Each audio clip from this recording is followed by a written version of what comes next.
দৌলতদিয়া ফেরিঘাটের বাসডুবিতে যারা জমিন থেকে বিদায় নিয়ে চলে গেল রে আল্লাহ, আয় আল্লাহ প্রত্যেককে তুমি শহীদি মর্যাদা দান করো রে আমার মাওলা।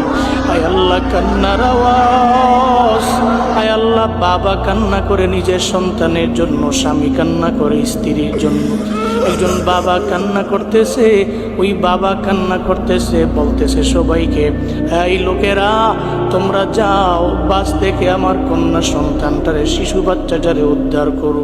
স্বামী কান্না করে, আমার স্ত্রীকে নিয়ে আমি ঢাকার দিকে রওনা হলাম, আমার স্ত্রীর কি উপায় হবে? স্ত্রীটাও তো আজকে বাসের ভিতরে জমিন থেকে বিদায় নিয়ে চলে যাইতেছে।